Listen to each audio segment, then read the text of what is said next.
Halo sahabat, salam jumpa, salam sehat. Marilah kita awali seluruh aktivitas sepanjang hari ini dengan doa yang didasarkan pada bacaan hari ini.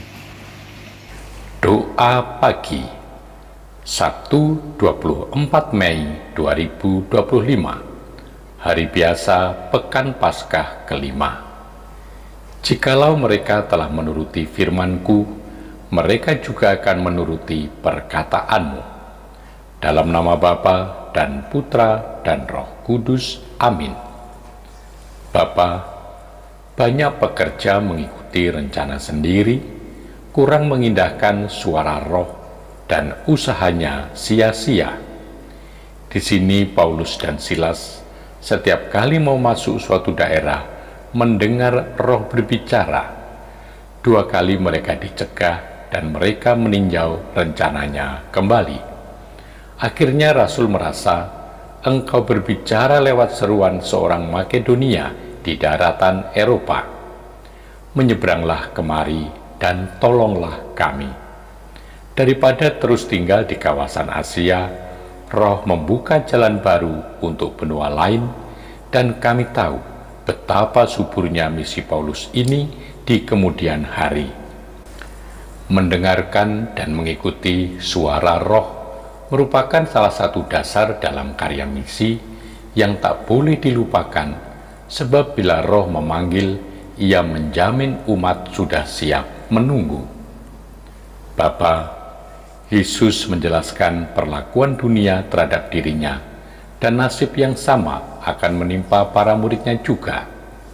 Hal ini kemudian dianggap sebagai kehormatan dan kebanggaan bagi para hamba Kristus.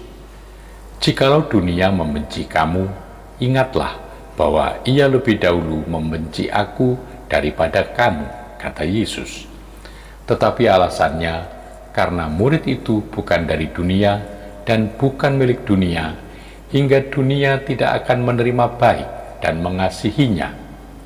Karena murid itu milik Kristus dan sudah dipilih oleh Kristus, maka dunia menunjukkan sikapnya dan membenci mereka. Jikalau mereka menganiaya aku, mereka juga akan menganiaya kamu. Demikian kata Yesus. Sikap dunia terhadap Yesus diterapkan juga kepada murid. Dunia ingin mengenyahkan Kristus karena Ia berbicara terus terang, Ia mengusik ketenangan dan menentang paham-paham dunia, menumbangkan nilai-nilainya, dan membuka kedok dan kemunafikannya. Itu dunia tidak senang, maka ia menganiaya. Bapa, Yesus berkata, jikalau mereka telah menuruti firman-Ku, mereka juga akan menuruti perkataan-Mu. Orang dunia tidak dapat terus-menerus melalaikan Engkau, penciptanya, sumber hidupnya. Kalaupun mereka mengikuti jalan sesat, mereka pada suatu ketika akan menemui jalan buntu, terpaksa kembali mencari jalan yang benar. Semua karena namaku, dan ini kebenarannya.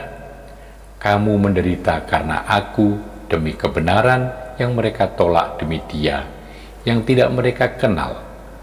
Allah yang menguasai segala juga gerak, hidup dan keadaan mereka. Allah yang menurut naluri manusia menjadi tujuan yang tak terelakkan, pokok yang tak dapat diingkari tanpa menghancurkan diri. Pun jika murid Yesus dibunuh, ia masih besar karena ia tahu bahwa ia benar dan kebenaran akan menang, seperti waktu Stefanus dimartir.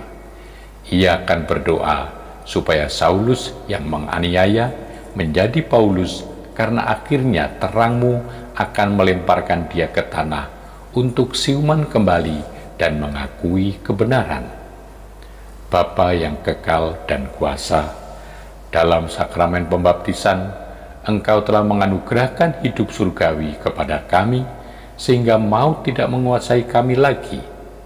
Bimbinglah kami, agar dapat mencapai kemuliaan sepenuhnya. Demi Yesus Kristus Putramu, Tuhan dan pengantara kami, kini dan selama-lamanya. Amin. Semoga Allah yang Maha Kuasa memberkati saudari-saudara sekalian, Bapa dan Putra dan Roh Kudus. Amin.